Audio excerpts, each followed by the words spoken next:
Thank you, and welcome to the regular business meeting for the District of Squamish for Tuesday, April 18th. And as always, we're gathered here to do our work on the traditional and unceded territory of the Squamish Nation.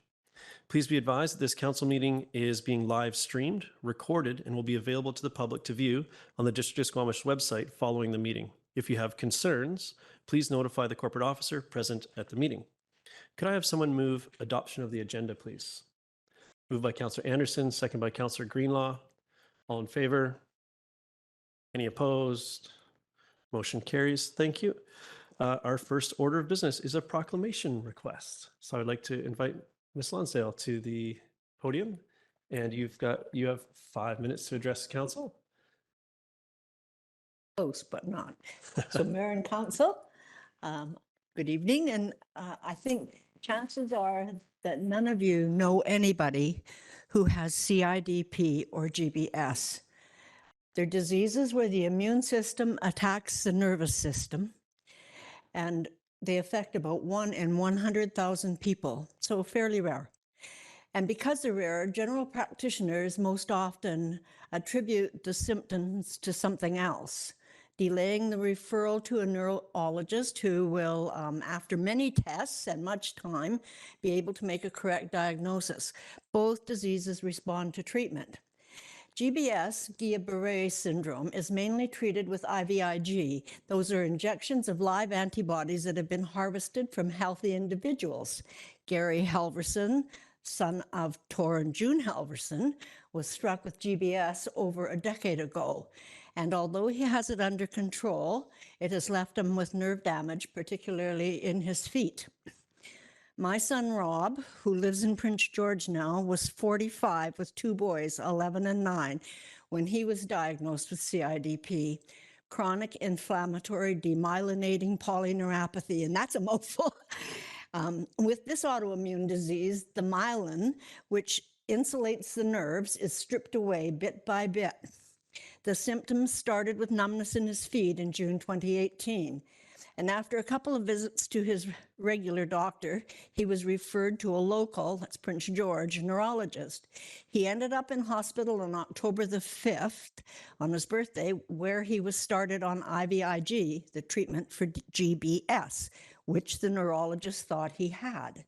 It wasn't effective. The disease progressed to a total loss of feeling and movement from his toes to just above his knees and from his fingers to above his elbows. In November, he was airlifted to Vancouver General Hospital, where where a team of neurologists assessed him and, recognizing the need to shut down his immune system, started him on maxi doses of immune suppressants. They referred him to a Dr. Jack, who's one of the very few neurologists in Canada that's recognized for her work with CIDP. And after more tests, a bone marrow specimen confirmed CIDP in mid-November. So that's from July to the middle of November before they knew what he really had. At that time, he could still move his fingers a bit, but he could not move his feet at all.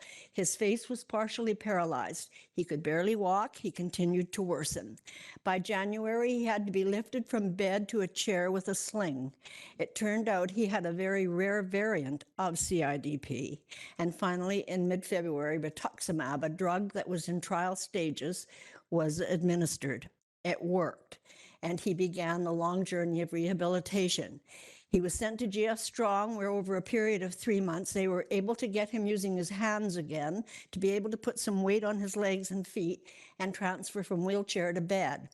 He went home in July after spending 10 months in hospital.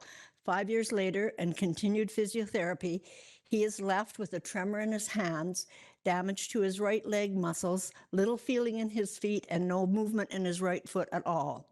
Fatigue and balance issues are always present. He needs to use a wheelchair if he goes outside or anywhere away from home. Through his journey, it became clear to me that more research, education, support, and advocacy is needed.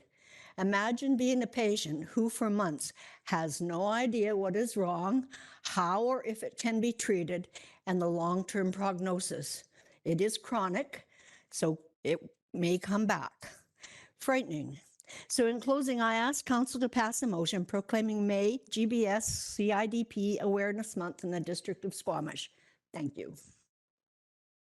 Thank you very much for your presentation. Council, any questions for our guest while she's here, or I'd entertain a motion if no discussion? Go ahead, Councillor Pettingill. I didn't have questions, but I'm happy to move the resolution. I'll speak to it if seconded. Councillor Anderson, are you seconding that? Okay, Councillor Anderson seconds. Go ahead, Councillor Pettingill. Yeah, happy to support this. It sounds like a harrowing and rather frightening story. Glad to hear that there's been at least some recovery, although it doesn't sound like he's completely out of the woods, but it does sound like something that's worthwhile bringing some awareness to, and hopefully we can learn a little bit more. There does seem to be a whole cluster of conditions with weird immune system things that we don't quite understand. So I think pushing the science and awareness in any of these areas is useful, and so happy to support. Thank you, Councillor Pettingill. I have Councillor French and then Anderson. Thanks, Mayor Herford. I wanted to thank former Mayor Lonsdale for coming tonight and providing the presentation. Her son Robbie is a few years younger than I am, and while the efforts to figure out what was going on with him were taking place, Lonsdales were keeping my parents informed of what was happening, and it just when I was hearing the story at that time of what was going on, it was I just couldn't imagine my family going through what was happening to the Lonsdale family. So it's great that we had this, even though it was brief presentation. I have a better understanding of what this group of illnesses are. And I'm happy to support the motion to draw a little bit more awareness in our community of these unique illnesses. So I support the motion and support spreading awareness. Thank you. Thank you, Councillor French. Councillor Anderson. Thank you. Awareness is the key word here. 3 weeks ago, we also passed a proclamation, a motion to proclaim Lyme Disease Week, which is the first week of May. And it's interesting to be acquainted with families stricken with these particular diseases here locally in Squamish. Awareness to promote earlier diagnosis, awareness to promote treatment programs, and it sounds like from Ms. Lonsdale's story, there really is important work to be done in building the network for all of the above and for rehabilitation services. So I'm happy to support this proclamation request. Thank you, Councillor Anderson. I'll say as I was reviewing the documentation that was provided as part of the package, I was struggling to understand what it meant. I was like, this is very interesting and could be very impactful. So I was trying in my mind to formulate a way to ask if there was someone close, or if there was. So I really appreciate the examples that you were able to provide for us, the context, and I think it's absolutely important to further awareness around these things. So thank you very much for sharing and for bringing this forward. So seeing no other comments, I'll call the question. All in favor? Opposed, if any? No. Motion carries. Like that was a lag. Councillor French, you weren't opposing that motion, were you? Or would you like to say something further? Yeah, there must be a lag. I support. Okay, that's what I thought. Just checking. Thank you so much, Council. Okay, we're on to item 4 now, which would be consideration of unscheduled public attendance. So if the public has any matter that they feel needs to be heard and can't wait to the next regular meeting, this is when we would entertain that. I don't see anyone bringing that forward. So moving on, we have no public hearings. We're on to timed items. So this is a presentation from Community Planning and Infrastructure on development permit number 00020 for 37702 3rd Ave.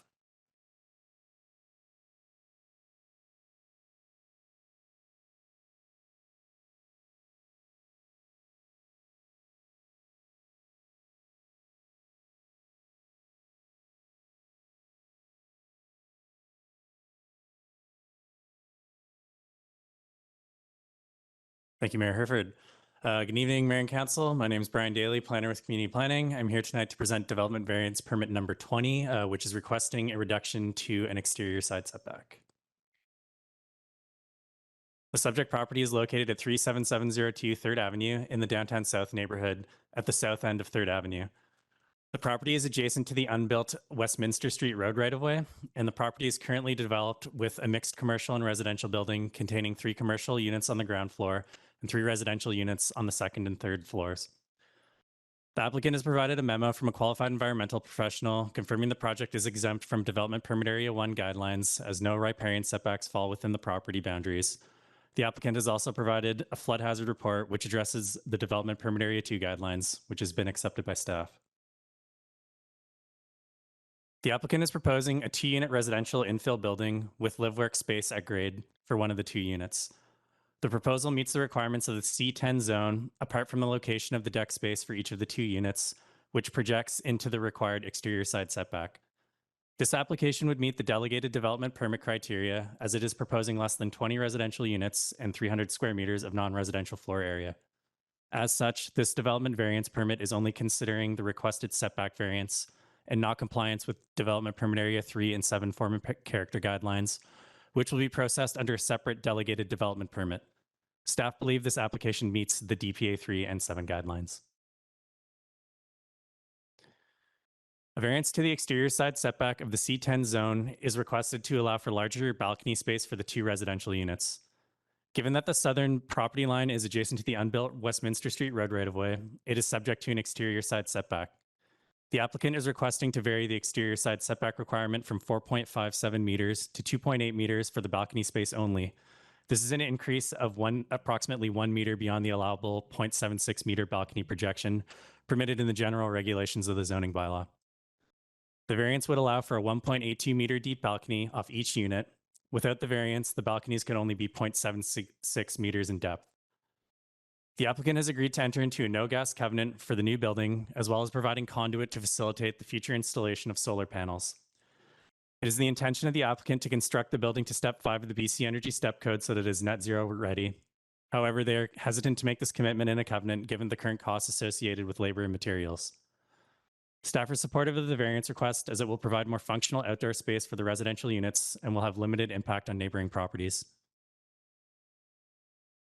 Legislated and district processes for engagement were followed for this application. A development sign was installed on the property and the project was posted to the online development showcase. Variance notification was delivered to adjacent properties within 100 meters of the subject property and no comments were received.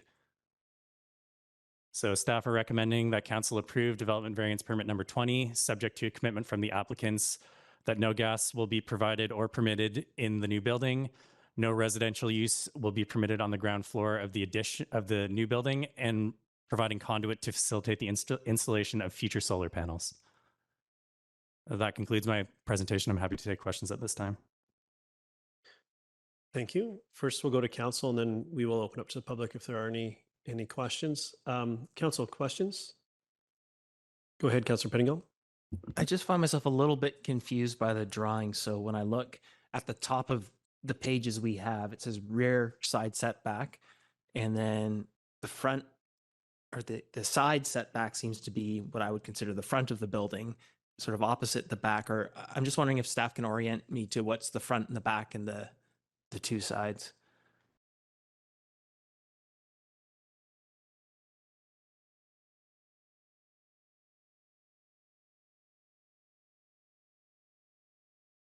So the actual front setback of this property would be the left side of the screen along 3rd Avenue. The southern property line, which is kind of adjacent to that green line that you see, that is the exterior side setback because there is an unbuilt road right of way along there. The rear side setback would be to the right-hand side of the property along the lane, and the interior side setback would be the northern property line that is shared with the property to the north. So sorry, the front of the building then is towards the other building? No, the front of the building that has the entrances is facing south towards the unbuilt road right away, where the decks would be projecting from.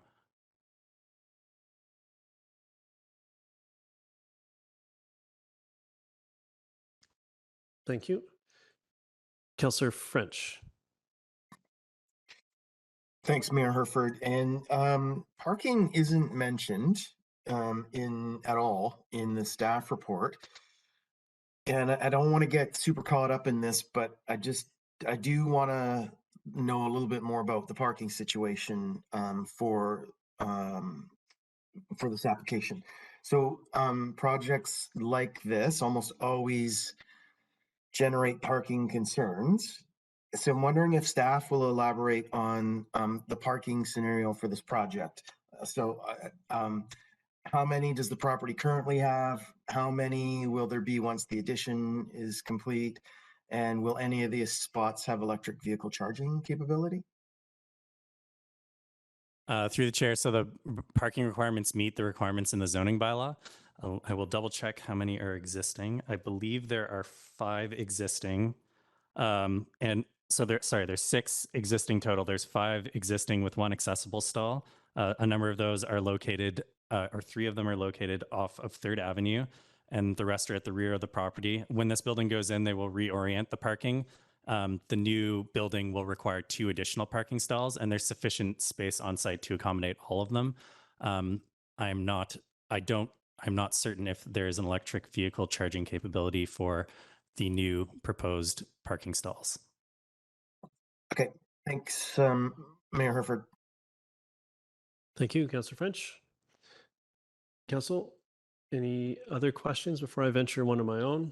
Seeing no hands. I was curious around the Westminster Street. It's currently undeveloped, and just if staff can speak to what could or should or may happen with that as we're contemplating allowing a projection into something that isn't yet developed. Does it impact their ability to, or is that not a concern? I haven't done any work that really touches on Westminster Street yet, so I have some learning to do there. Could you speak to sort of the future of Westminster Street and the potential impact, if any?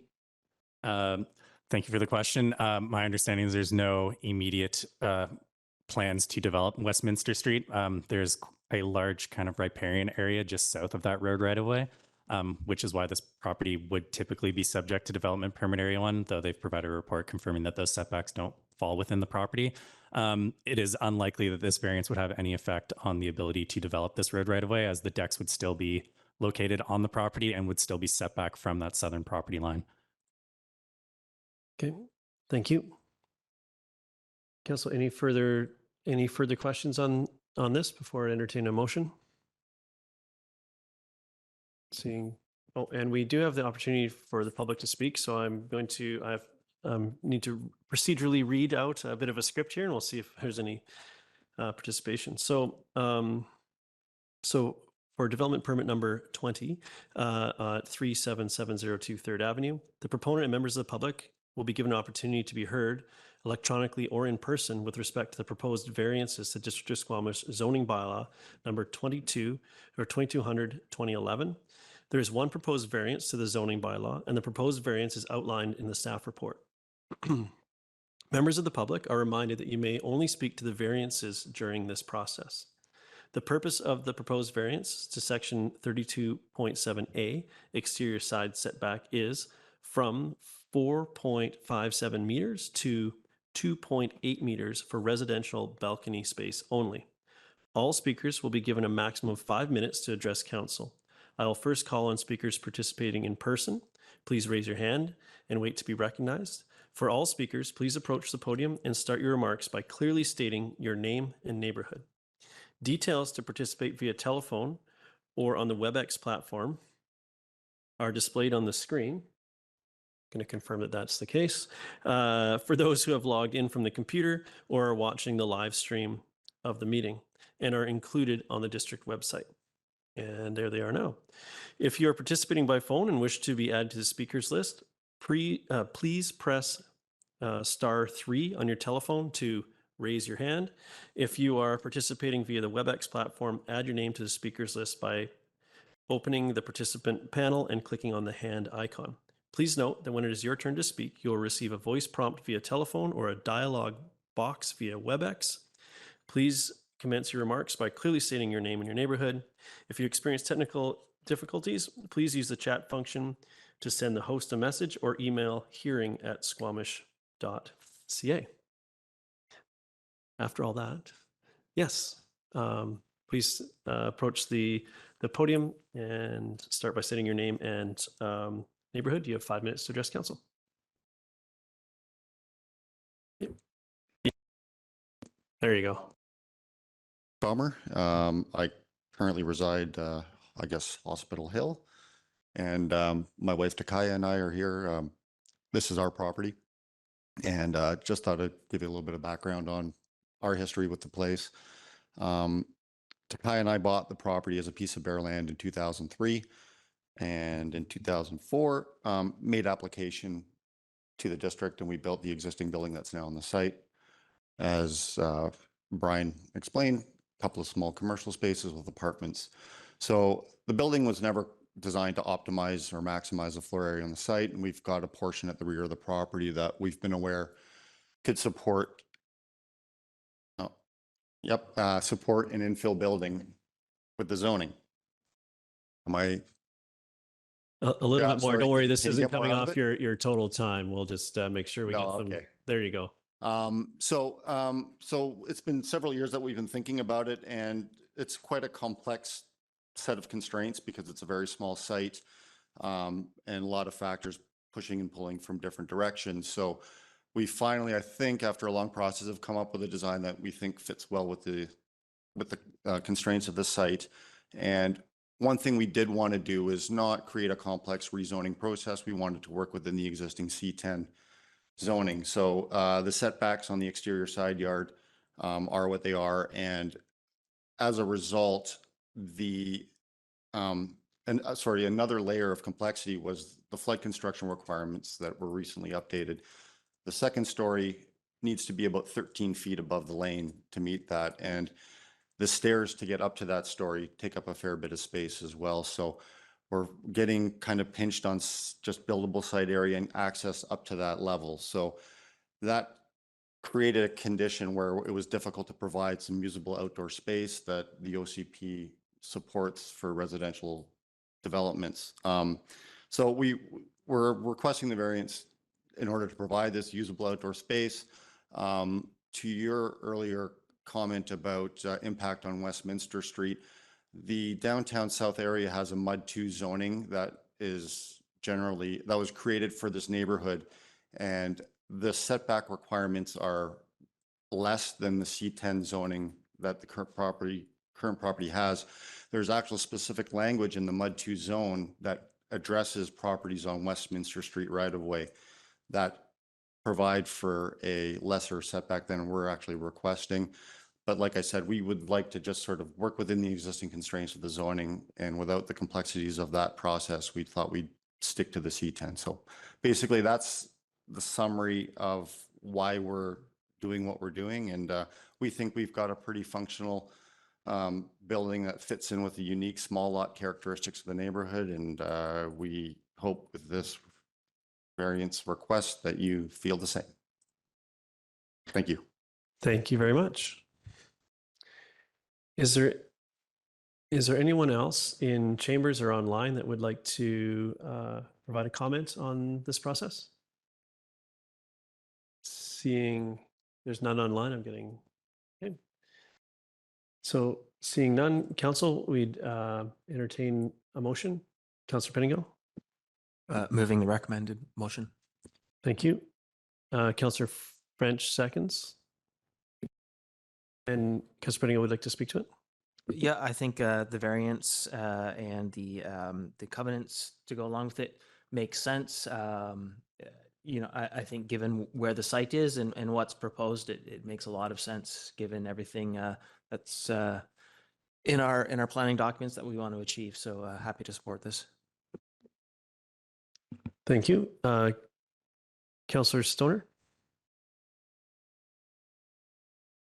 Will be supporting the motion on the floor and the variance requested. I think this is a unique proposal of small scale residential infill, and I think the proposed area fits very well into the existing neighborhood. And the requested variance, I think, is reasonable. As the proponent had mentioned, it's in line with some of the other pieces of the MUD 2 zoning, and in particular will provide some very good usable open space for future tenants of the area. So happy to support it. Thanks. Thank you, Councillor Stoner. Councillor French? Thanks, Mayor. And speaking in favor of the motion, this is definitely the type of creative infill project that I think we need more of and could use more of. The variance is easy to support because it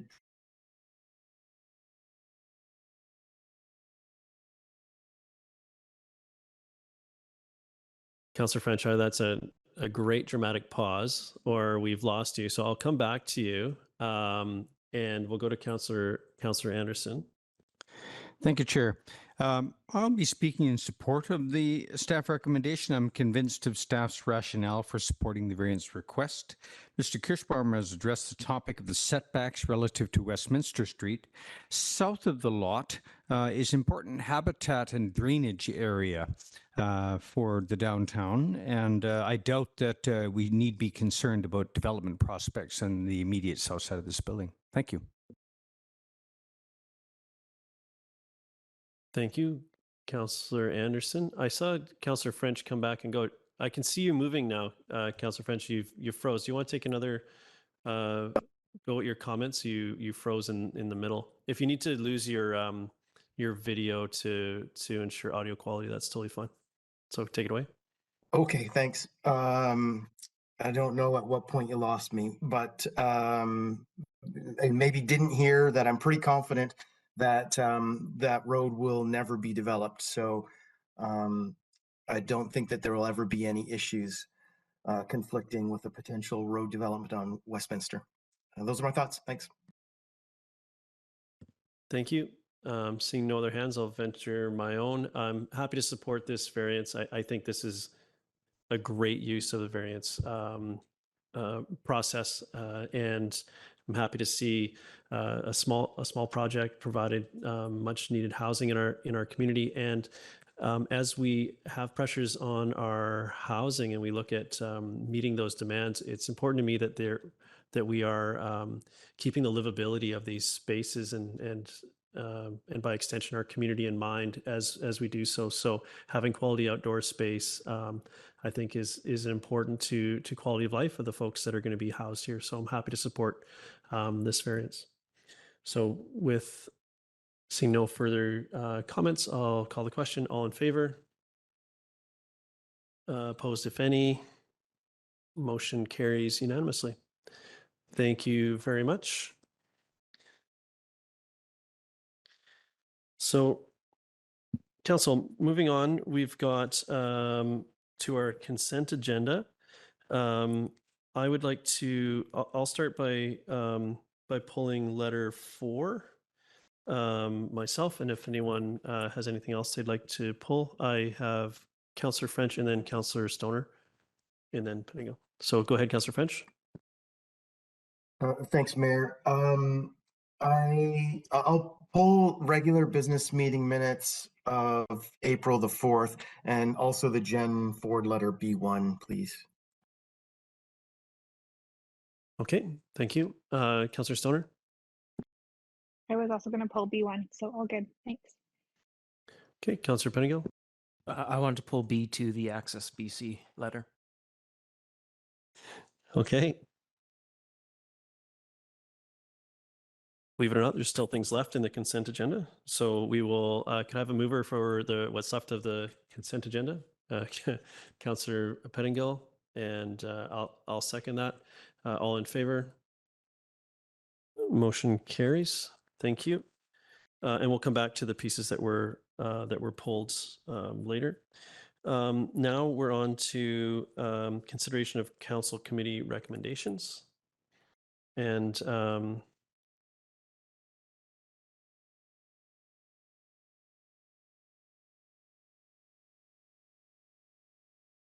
sorry, just give me a second here. I have to check some notes.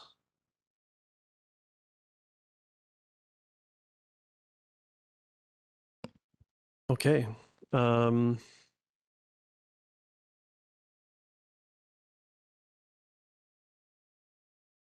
Sorry, I'm just quickly reviewing some notes here. Okay. So we're looking for so if someone could accept the recommendations from the Committee of the Whole April 11th, 2023 regarding visitor and camping management. Moved by Councillor Greenlaw and seconded by, I will second it. I will notice that it does have what appears to be a typo as visitor and camping management 2022. I guess that's reporting out in 2022, but it's also planning 2023. So, okay, the title's correct. That's fine. So with that, I'll call the question. All in favor? Motion carries. And then next is the Chikai Fan Development and Debris Flow Mitigation Update. Moved by Councillor Pettingill, second by Councillor French. No comments on this. So with that, I'll call the question. All in favor? Motion carries. And before we consider this, I'd like to, the housing needs is the next piece. And sorry, I had a note on this. Excuse me 1 second. My computer just ate the note that I had in front of me while everybody's watching, but at least my screen's not up so everyone can see that. So, so as part of this, if we remember back to the presentation on this, there was engagement with the nation was something that was a future action in the presentation, and there's been some conversation around that during that meeting, and essentially the consultants has done that in some of that engagement, and made a few changes to the report to reflect the feedback received during that engagement. So there are some additional sections in there, and so that has happened. Now, I just wanted to go to staff to understand if we're accepting the report as it was presented, or if we will see it, or if there's a time sensitivity to this and we can adopt the updated version, or just what we do with this. And I'm happy to see those changes. So just want to make sure we get this correct procedurally. Thank you, Mayor. So as you said, we just received a fresh edition of the report from the consultant with 2 changes. One related to Squamish Nation feedback, and then one related to the Housing Society. We heard feedback from both now. They're not significant changes to the overall report, so council could adopt it, and then we could bring forward a slightly different version at another meeting. I think because we already have a housing agreement, that is not in line with current regulation, it's okay if council wanted to delay adoption of the report today, and we just come back to another regular meeting and put that on the agenda as an updated report. But I'll refer to Robin. So essentially, you'll defer voting on the resolution coming forward from the Committee of the Whole until you've received an update from the Director of Planning on the Squamish Nation component. Okay, so I'll make that. I'll move that we defer adopting this till we have an updated version from the Director of Planning at a future meeting, and I'll speak to it if it's seconded. Councillor Pettingill seconds. Thank you. Thank you for this. I had some challenges during the conversation around that these pieces weren't there yet, and I'm actually kind of speechless that it happened that quickly. So thank you very much for taking that on, and to the consultant for taking those actions and being able to incorporate it. So I look forward to seeing sort of what those adjustments were that came out of that other additional engagement and subsequent actions. So thank you very much. Also, Councillor Pettingill. Yeah, thank you. Just a point of clarification. And I support the resolution. I think it makes sense to have a look at the final draft. But The goal here is just to receive. We're not sort of adopting sort of policy or anything as part of this. We're just receiving once it's complete and we have the full understanding of what it is, just to be clear that I'm understanding correctly. That's correct. Okay. Seeing no other, were there any other hands for comments? No. Okay. So then I'll call the question. All in favor? Motion carries unanimously. Thank you very much. Moving on now to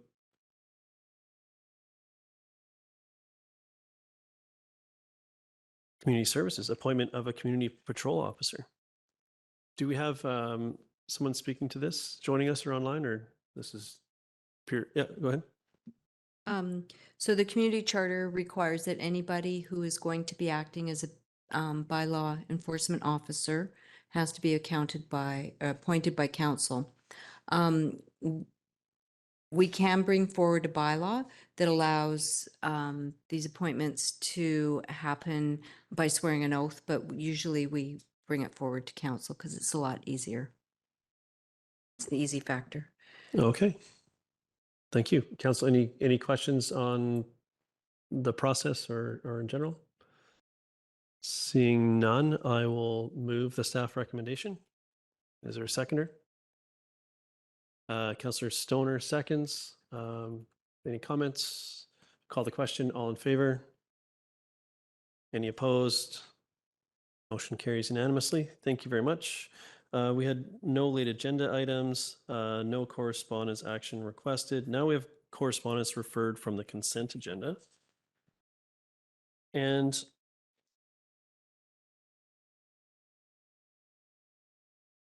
okay, so correspondence referred from the consent agenda. We'll start with the letter from UBCM, rehousing policy. Was it Councillor French? Did you? Yes. Yep. Go ahead. That's correct. So I'm wanting to pull this one because I feel it deserves a response, and I don't necessarily think that there's any more explanation needed with that. So I know Councillor Stoner wanted to pull this letter as well. I'm prepared to put a motion on the floor that basically just directs that we respond. And then if Councillor Stoner has anything to add, I'd love to hear. Go ahead, Councillor Stoner. Yeah, similarly, I was just going to refer to staff for a response. I think it's worthwhile engaging in this process, and I think it's a short list of properties that we have, but there are some very pertinent and time-sensitive ones, like the fire hall on Tantalus that we've talked about for potential housing, and a few others that I think are worth identifying to the province as potential projects. Okay, thank you. Councillor Pettingill. Yeah, support this as well. Or actually, has it been moved or? It hasn't been moved. I think there was a hinting at a motion from Councillor French. We wanted to give room for everyone to comment, and Councillor Stoner has a refer to staff for a response. Seems to be what's percolating, but nothing has been moved or seconded at this point. Okay, well, maybe I'll wait for someone to move and then I'll add some comments. Okay, well, I'm prepared with wording. The motion would be that the District of Squamish provide the provincial government with the information requested related to municipal land for potential housing as outlined in the letter of March 24th from UBCM President Jen Ford. Thank you. Is there a seconder? Seconded by Councillor Stoner. Any comments?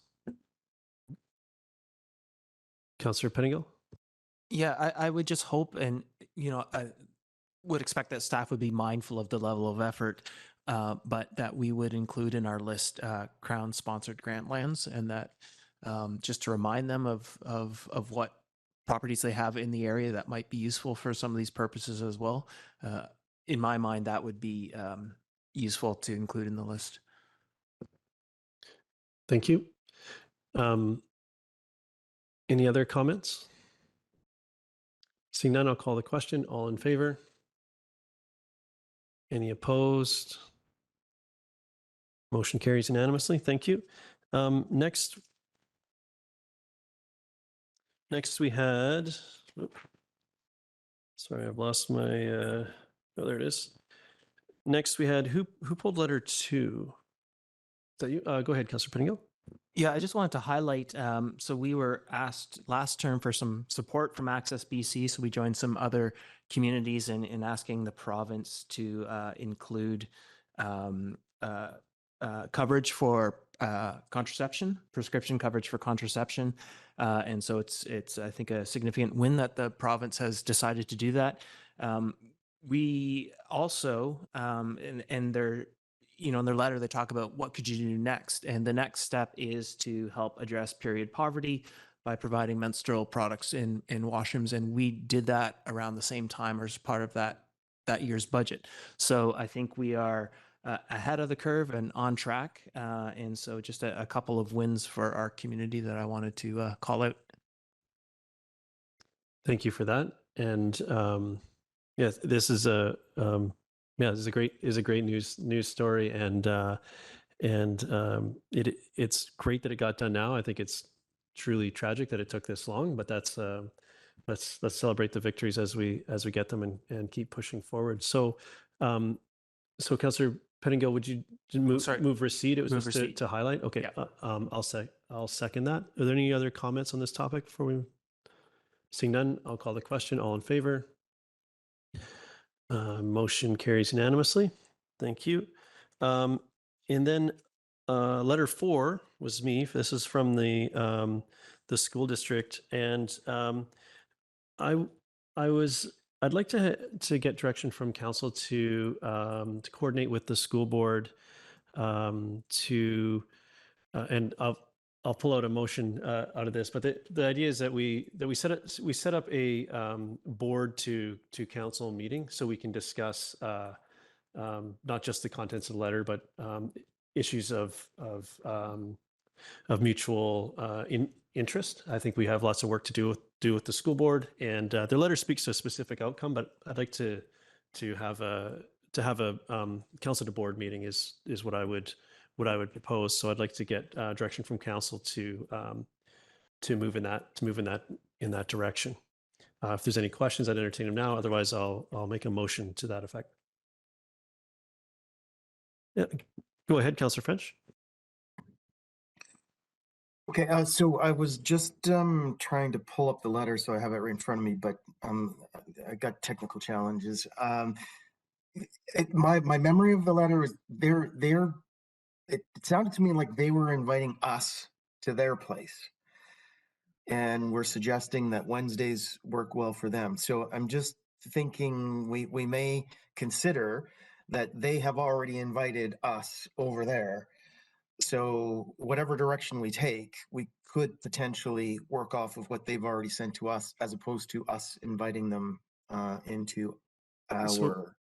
Yeah, thank you, Councillor French. There was a in an attempt to have this conversations like this in the past, there has been some misses with meeting our statutory requirements for a meeting in attending to them. So I want to make sure that this meeting happens, and if we can do it there at the time proposed, I'm agnostic as to where it happens, but certain things need to happen for us to be able to meet as a council with them as a board. And that threshold wasn't met last time that this happened, which I believe was last summer or the end of last term. And I found that a little frustrating as someone that wanted to participate, but we could only have 3 elected officials participate. And so let's do this the right way and have the full group and the most robust discussion we can, so we can figure out if how we can move forward on projects of mutual interest.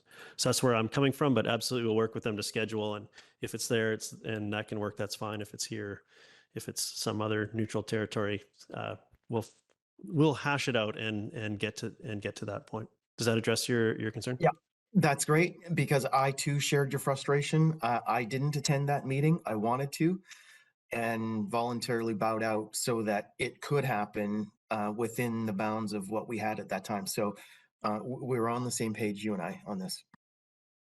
Okay, thank you. So I'll make the motion that council direct the mayor to work with the school board to arrange a board to council meeting at the earliest convenience of both parties.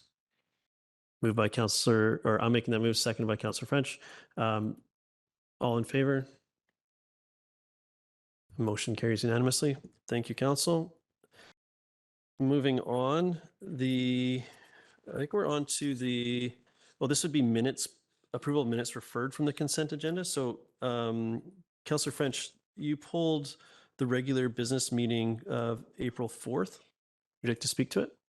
Yes, I did. And very simply because in those minutes, in the council or staff announcement section, we see the following: attendance at the Capilano Community Leadership video call with Councillor French and Councillor Pettingill.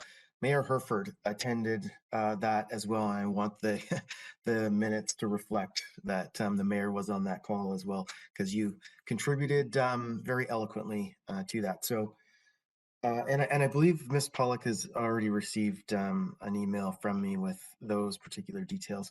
So I think at this point that means that I move that we accept the minutes as amended. Thank you for that catch, Councillor French. I did enjoy that call, actually. It was a good group of young leaders there. So, so are you seconding? Councillor Pettingill seconds. All in favor? Motion carries unanimously. Thank you. And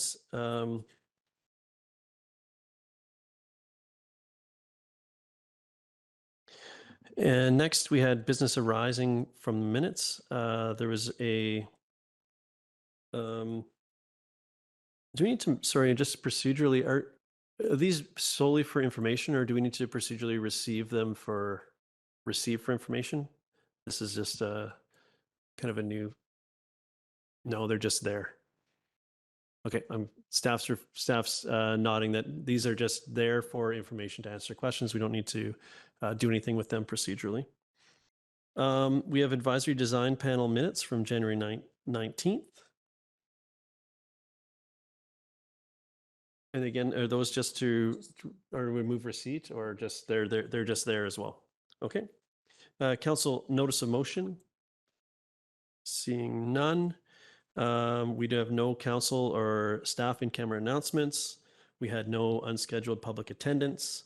Open question period, which would be for clarification related to agenda items. Seeing no takers on that, we'll move on to council or staff announcements. Councillor French. Thanks, Mayor. And I know we have a bit of work left to do tonight, so I'm going to move through this quickly. I did wish to acknowledge the passing of Whistler resident Gary Watson.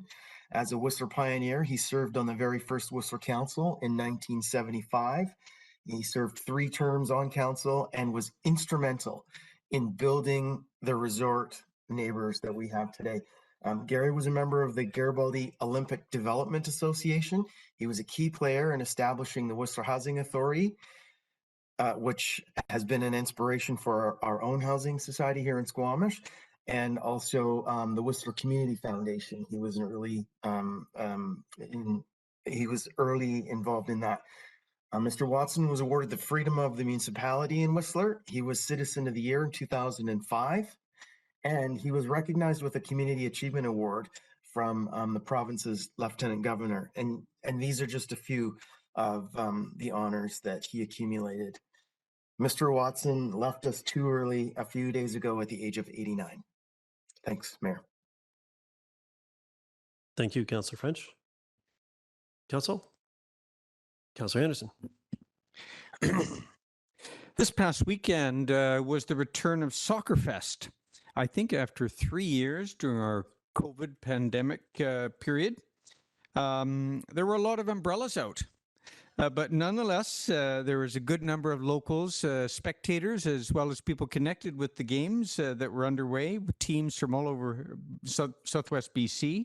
The food refreshment stands and the beer gardens were full, under tents. The parking was tight. Overall, I think the volunteer organizers should be proud that they showed what Squamish can do in hosting such a major weekend event.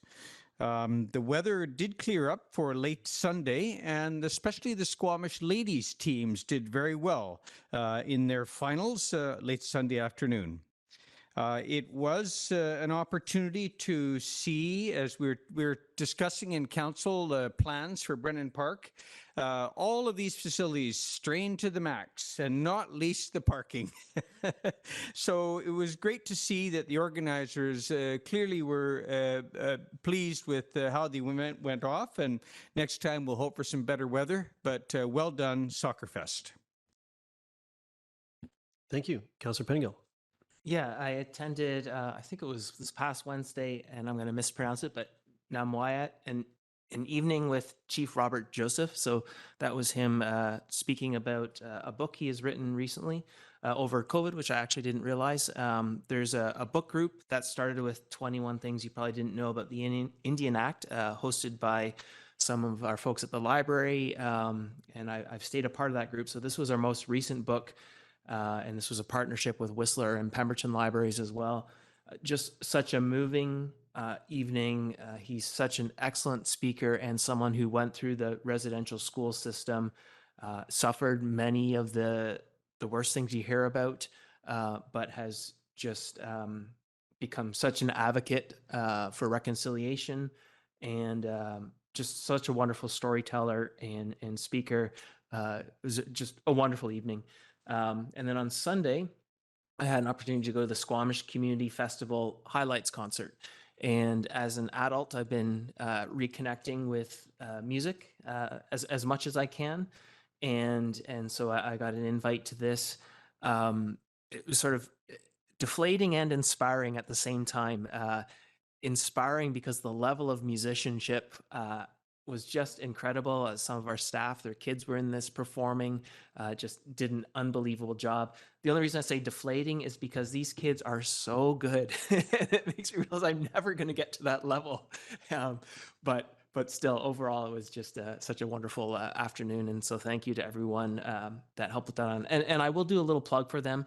They do need a new executive director. Like many organizations, they need that volunteer capacity. So anyone with an interest in music and the festival, if you had a chance to attend, I think reach out to the current executive director, PJ, because it would be a shame to lose this just musical performance festival every year in our community. Thank you. Thank you. Any other updates before I launch into mine? So thank you. On the 6th of April, there was the West Winds celebrated their 1-year anniversary, and I was able to join them for lunch, and it was great to see. I've been to a few events at that facility, and I'm always impressed with the sense of community in that building, and just what a great addition to our community it has been, into our downtown, to have our seniors, so many of our seniors housed centrally, where they can walk over to all the services and have community gathering spaces. So it was good to connect with the group there, and had some tasty treats, and I wasn't allowed to refuse the cake. It was delicious in the end, and it was really great group of folks, and really something to celebrate for our community. On the 12th was return of Mayor's Drop-In. So thank you to everyone that took opportunity to drop in for a chat in the office. We had a good group of people, and as council knows, oftentimes the issues that we're dealing with are all interconnected, and sure enough, around the table, as problems were being sort of brought up, others had solutions inside their their wheelhouse or their capacity to deal with. So it was a really interesting way to sort of connect the community as as people were grappling with the various pieces. And so look out, these will be monthly going forward. And if and I encourage anyone to come on past for to drop in, the mayor's drop in when you see that come up. That evening was the Chief Robert Joseph event, which I also attended, and he's a great presenter. And then the subject matter, of course, is to see someone be able to present and communicate out things that were just such hard pieces of their life and really bare their soul is really remarkable. And then to do it with humor and just so much love in that space was really remarkable. I also really like to see that when I arrived, there was a giant pile of books, and when I left, there was very few, if any left. And he sat and signed all the books. I'm happy to have a copy of the book in my a signed copy in my collection. And I wasn't able to get ahead of this and read it in part of the book club, but it's currently sitting on deck in mine, and I look forward to that. Having heard some of the him read some of the content already. On the 13th was the Sea to Sky Legacy Fund launch, which was an event up at the Gondola. And this is to celebrate or to recognize a new fund launched by the Gondola, Sea to Sky Gondola, taking a percentage of their ticket sales and donating it to this foundation to support parks, specifically in the Sea to Sky. And it was remarkable to see a business really taking on doing that social good and leveraging what business that they're doing into greater benefit than just purely their business needs. So kudos to this Sea to Sky Gondola for yet another example of that, and being an example of business leadership in our community. And now I'm going to go look ahead on this Thursday, the 20th. Where Squamish Youth Council is hosting the first ever Bears Den event. Now, I'd like to invite you to come, but apparently tickets are sold out, so you can add your name to the wait list if you'd like. And as council knows, we've resourced Youth Council with some funds and set them to find a way to have the maximum impact on the community from a youth's perspective. So how they've chosen to do that is this event, which is modeled after the Dragon's Den or Shark Tank, and they've had community groups apply for funding, and they will be choosing one winner, and they will get a $10,000 check from our youth to implement a program that is directly chosen by the youth in the community. I think it's really exciting. A lot of times youth councils are a shadow council or a mock UN or these things, which are great, and they're great learning opportunities, but it limits that direct impact. And this puts the decision making in the hands of the youth, and leverages the capacities that we know exist in our nonprofits in the community. So I'm really looking forward to that. Put your name on the wait list. You can find Squamish Youth Council on Instagram and follow the links.